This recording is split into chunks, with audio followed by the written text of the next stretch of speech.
Welcome back everyone to another Mythfall Devlog. If you're new to the channel, I'm building a bullet hell realm-like MMO called Mythfall, and if you want to try it, I'm constantly updating and re-releasing it to mythfall.com where you can play it directly in your browser. Up until recently, the development of Mythfall has been kind of slow. I feel like every feature I want to add requires some sort of code change, which inevitably takes a lot of time. But I think I've hit this saturation point where I have enough baseline systems already implemented, and that makes it easier to throw in new content in the game. So for the past couple of weeks, that's mostly what I've been doing. The game loop right now looks like this. You enter Alavarg's sphere, fight some monsters, clear some dungeons, and eventually get to fight Alavarg himself. And hopefully, you don't die anywhere along the way. For a new player, Alavarg is a pretty hard final boss, so as a reward he drops crystals which you can consume to gain additional stat bonuses. At some point along the way when I was adding new features, some kids at a middle school found my game and started playing in between classes.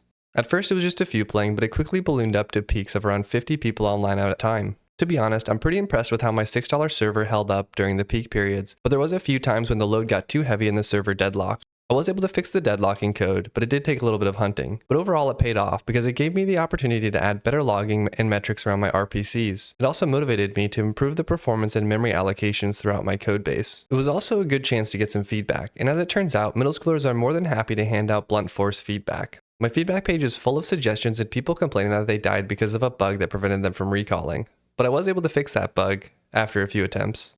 I also added much requested teleporter beacons so that people could get to more difficult biomes a bit easier.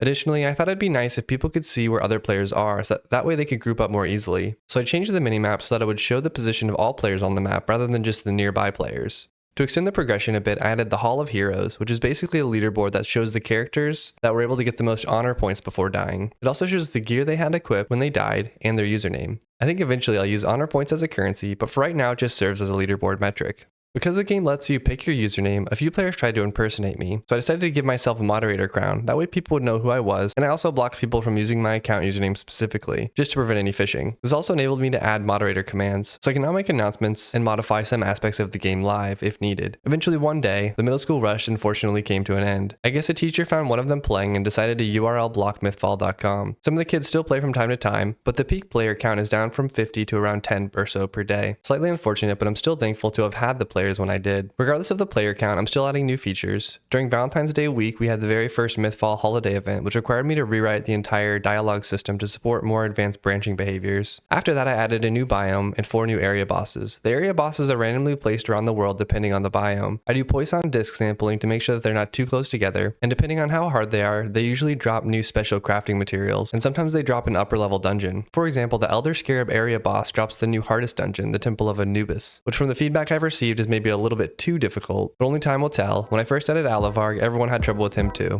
Well, that's all I have for this week. As always, an absolutely massive thank you to all the supporters on YouTube, Twitch, GitHub, and Patreon. I hope you enjoyed it, and I'll see you next time.